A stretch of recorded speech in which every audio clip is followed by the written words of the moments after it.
have you been doing every day when you left the house, pretending to be going to business college? I've just been going out walking. That's not true. Yes, it is, Mother.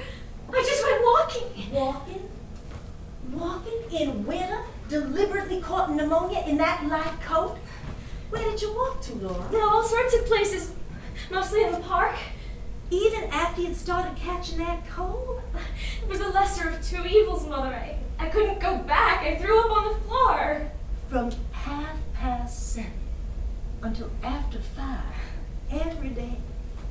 You mean to tell me you've been walking around in the park because you wanted to make me think that you were still going to Rubicamp's business college? It wasn't as bad as it sounds, Mother. I went inside places to get warmed up. Inside where?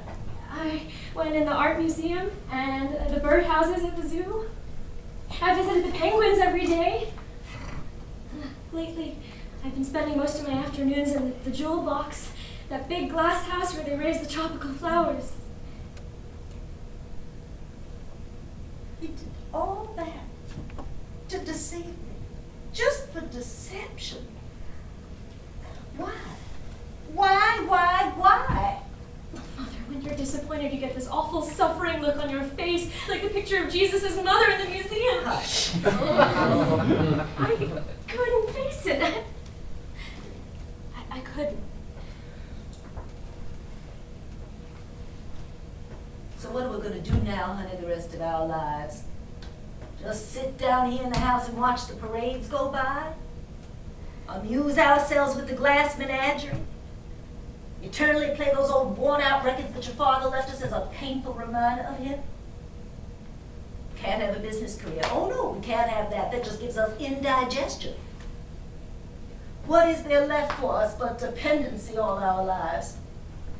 I tell you, Laura, I know so well what happens to unmarried women who are not prepared to occupy a position in life. I have seen such pitiful cases in the South. Barely tolerated spinsters living on some brother's wife or a sister's husband, tucked away in some mousetrap of a room, encouraged by one in-law to go visit the next in-law. Little bird-like women without any nest, eating the crust of humility all their lives. Is that the future that we have mapped out for ourselves? I swear, I don't see any alternative, and I don't think that's a very pleasant alternative.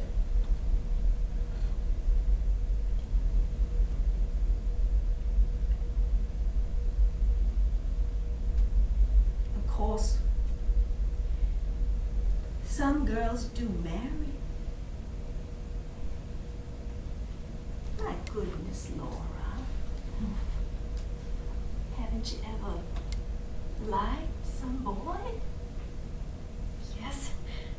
I liked one once. You did? I came across his picture a little while ago. Who gave you his picture, too? No, it's in the yearbook. Oh, high school boy. Yes. His name is Jim. Here he is in the Pirates of Penzance. The operetta the senior class put on. He had a wonderful voice. We sat across the aisle from each other in the auditorium, Mondays, Wednesdays, and Fridays. Here he is with a silver cup for debating. See his grin?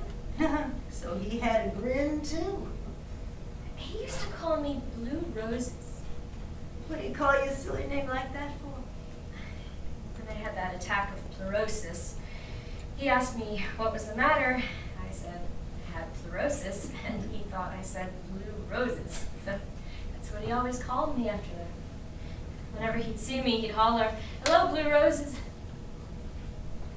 I didn't care for the girl he went out with much, Emily Meisenbach. Emily was the best dressed girl at Solden. She never struck me as being sincere. I read in a newspaper once that they were engaged. It's a long time ago. They're probably married by now.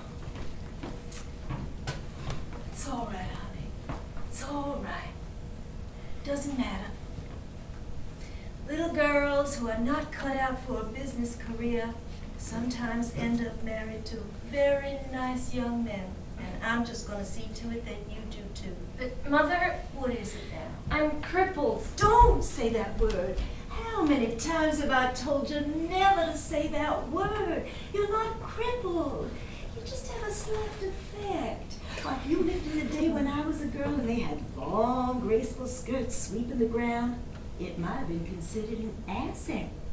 When you have a slight disadvantage like that, you just have to cultivate something else to take its place. You have to cultivate charm or vivacity or charm. One thing your father had plenty of, charm.